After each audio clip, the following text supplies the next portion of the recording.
Kita dengarkan mau'izatul hasanah yang kedua yang akan disampaikan oleh guru kita Al-Karam Wal-Muhtaram Ki Haji Dr. Muhammad Shalih Asri MA. Kepada beliau kami persilakan. Sallallahu alaihi Muhammad.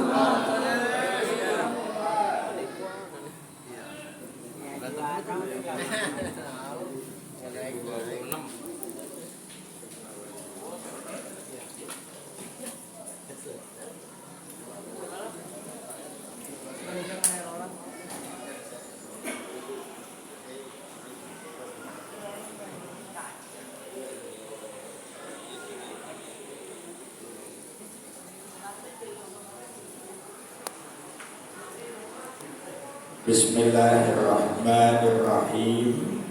Sebagai pembuka kata, kok ada yang bilang cakep ya? Rahman dan Rahim ikut serta. Izinkan saya untuk bertutur kata. Semoga acara maulid kita malam hari ini tambah berkah. Anak ayam mati kejepit. Mudah-mudahan pulang maulid pada banyak duit. Kalau urusan banyak duit pasti aminnya kenceng. Nah, Bapak, Ibu, ini kata pantun, ikan gabus, ikan sepat, direndam di air tawar. Makin cepat ceramahnya makin bagus, jamaahnya udah pada lapar. Betul gak ini? Bukan udah pada lapar. Assalamualaikum warahmatullahi wabarakatuh.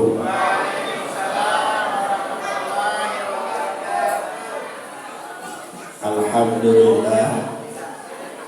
Alhamdulillahi rabbil alamin wal aqibatu lil muttaqin wa la udwana illa 'alal zalimin.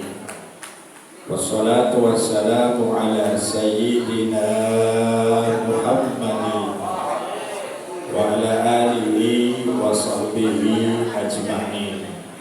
Rabbi shrah li sadri wa yassir li amri wahlul 'uqdatam min lisani yafqahu qawli. Allahumma inna nas'aluka al-futuh wal qunut wal rusuk wa salahal jasadi wal ruh wa taubatan nasuh. Alhamdulillahi rabbil alamin.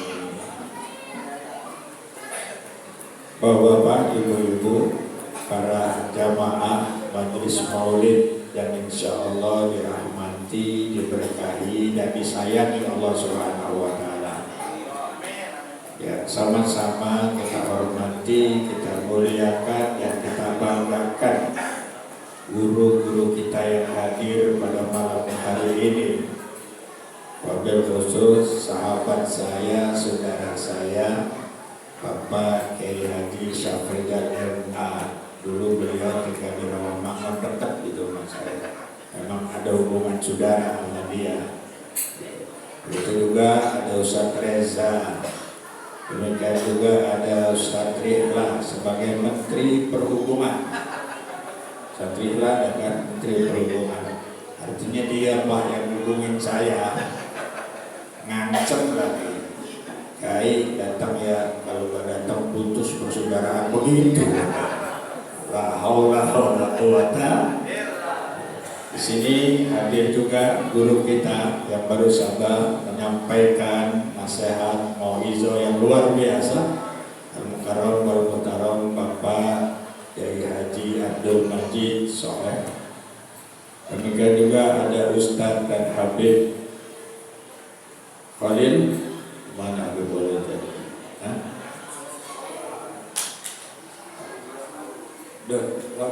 Lalu ya. Ini banyak guru-guru, mohon maaf kalau tidak disebutkan atur-atur namanya, tapi tidak mengurangi rasa takzim, hormat kita kepada guru-guru kita yang hadir malam hari ini. Kita berharap dengan banyaknya guru-guru yang datang pada malam hari ini menambah berkah Maulid Nabi kita Muhammad Sallallahu Alaihi Wasallam. Ini apa jam berapa, Pak? Hah? Masih. Belum dulu gua mulu terus. Gua minum aja belum. Aku lagi ngopi. Nah, Bapak Ibu jamaah yang dirahmati oleh Allah Subhanahu wa taala. Sebenarnya peringatan Maulid ini landasannya, acuannya bahwa yang pertama kali mengadakan Maulid justru Abu Lahab. Siapa? Abu Lahab. Kalau nanti Salahuddin Al-Ayyubi itu kan di abad 11-12, tapi yang pertama kali bikin Maulid itu adalah Abu Lahab. Karena Maulid ini adalah takbirun anis sururi wal farhi bil Mustafa Sallallahu Alaihi Wasallam. Maulid itu adalah sebuah ungkapan rasa senang, rasa bahagia dengan kelahiran junjungan kita Nabi besar Muhammad Sallallahu Alaihi Wasallam. Bapak Ibu, Abu Lahab kan tukang minum-minuman dia mah, tukang joget-jogetan. Ketika Siti Aminah radhiyallahu anha melahirkan seorang bayi yang diberi nama Muhammad Sallallahu Alaihi Wasallam. Lalu budaknya yang bernama Suwaibah ngasih tahu sama Abu Lahab. Abu Lahab, Aminah dan keponakan sekarang telah melahirkan seorang bayi. Bapak Ibu jamaah yang dirahmati oleh Allah, begitu Abu Lahab, padahal Abu Lahab ini musuh Islam. Abu Lahab adalah orang yang memusuhi Nabi Sallallahu Alaihi Wasallam. Begitu dikabarin Nabi kita lahir, beliau langsung jingkrak-jingkrakan kalau kata orang Betawi dari samping girangnya. Itu belum jadi Nabi berarti itu, baru keponakannya. Terus bapak-bapak karena saking gilanya, saking suruhnya, saking farahnya, gembira dan bahagianya, diundanglah teman-temannya untuk merayakan keponakannya yang baru lahir, apalagi yang lahir laki-laki, karena dulu perempuan Bu. Orang kalau dikasih anak perempuan itu merasa aib kalau dapat anak perempuan, tapi dia bahagia kalau mendapatkan anak laki-laki. Bapak, itu joget-jogetan, girang, minum-minuman. Lalu hari itu juga sebagai wujud gembiranya Abu Lahab membebaskan budaknya yang bernama Suwaibah. Karena itu berdasarkan riwayat-riwayat yang sahih dan benar, itu yang namanya Abu Lahab dibebaskan dari siksaan kubur. Yang tadinya digebugin, setiap hari digebugin, dikemplangin. Tapi kalau hari Senin diringankan siksaannya pada Allah Subhanahu. Biasanya disudut sama obor, kalau hari Senin paling disudut sama rokok. Diringankan azab dan siksa. Hanya gara-gara girang, gembira dengan kelahiran siapa? Nabi kita Muhammad Sallallahu Alaihi Wasallam. Itu Abu Lahab yang musuh Islam. Nabi lahir dia girang, apalagi dia sama bapak yang tiap hari ke masjid. Amin. Kalau malam Jumat ngaji sama guru kita di sini, sholat berjamaah, rajin baca sholawat sebagaimana tadi dianjurin, rajin juga baca istighfar supaya dosa kita habis. Kalau dosa habis kita bersih, kalau bersih doa minta apa dikabul. Tadi kan udah diterangkan, apalagi lu Abu Lahab aja itu mendapat keringanan siksaan gara-gara girang dengan kelahiran Nabi kita Muhammad. Apalagi bapak-bapak, saya yakin dah orang sini mah cinta banget sama Nabi. Sama ngaji juga saya lihat rajin banget. Emang udah tua model-model kayak kita banyakin ngaji, Bu. Ya, supaya nanti matinya kagak jadi membeli. Betul apa tidak? Nah, Bapak Ibu, lihat nih, siapa itu Abu Lahab? Abu Lahab adalah musuh bebuyutan. Dari saking sangat murkanya Allah kepada Abu Lahab, diabadikan namanya dalam Al-Quran supaya anak-anak kita generasi ke generasi bisa membaca siapa itu yang namanya Abu. Bapak, dari saking murkanya Allah dengan Abu Lahab, tertulislah dalam Al-Quran dengan nama surat Al-Lahab. Lalu itu merentap-merentap kalau kita tahu. Apa kata Allah? Tabbat yada abi lahabin wa tab. Celaka tangannya Abu Lahab. Ini majas, ini namanya. Celakalah dirinya Abu Lahab dan betul-betul watab, dia betul-betul celaka. Dia celaka dari sangat murkanya Allah kepada Abu Lahab, karena Abu Lahab lah yang memusuhi Nabi. Bukan cuma dia, tapi istrinya juga begitu. Wa imra'atuhu hammalatan, bininya si Abu Lahab. Tahu bini Pak? Tahu nggak bini? Ini udah pernah ngantuk. Tahu nggak bini? Bini itu kata Ustaz Abdul Majid, bini itu singkatan dari bikin nikmat. Betul nggak? Betul nggak? Makanya orang Betawi bini itu bini, istri itu bikin nih. Bikin apa? Bu, betul nggak Bu? Gue terang betul. Nah bapak-bapak, itu istrinya hamalah.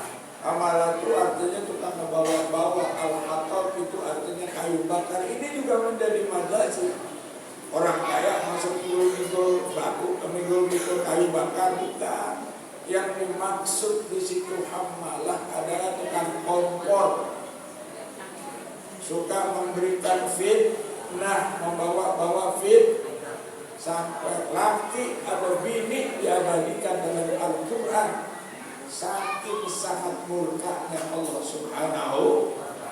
Nah Bapak lihat, ini contoh. Emang ada berapa yang tukang minum, bininya tukang kompor. Ada nggak? Ini dua-duanya nih. Lakinya yang begitu, bininya ya begitu. Lakinya kagak ibadah, bininya juga kagak. Ini turunan Abu Lahab. Betul apa tidak? Ada nggak di sini yang begitu? Ini mah kagak. Orang pakai putih-putih semua. Alhamdulillah. Itu satu. Dalam kehidupan ini memang ada yang bapaknya tidak sholat, tidak ibadah, kagak rajin ngaji, bininya juga begitu. Tapi lihat keluarga Imran yang saking sangat dicintai oleh Allah, diabadikan juga dalam Al-Quran surat Al-Imran. Keluarga Imrannya orang saleh, meskipun bukan nabi, bukan rasul, dia itu orang saleh. Istrinya juga anak orang saleh, melahirkan anaknya juga Maryam, anak yang saleh. Lihat Pak, ada orang di rumah tangganya bapaknya rajin ibadah, bininya juga rajin ibadah, anaknya juga rajin ke musola dan ke masjid. Ada nggak yang begitu? Ada nggak yang begitu? Ini pelajaran sangat penting dalam kehidupan di tengah-tengah masyarakat. Begitu kondisinya. Nah, keluarga Imron ini keluarga yang sangat ideal, Pak. Bapaknya rajin ibadat, taat, takwa kepada bininya juga begitu. Alhamdulillah. Bahkan dari dua pasangan ini, Imron dengan Hana melahirkanlah yang namanya Maryam. Nanti Maryam melahirkan yang namanya Isa. Karena bapaknya soleh, bininya juga, lalu melahirkan anak yang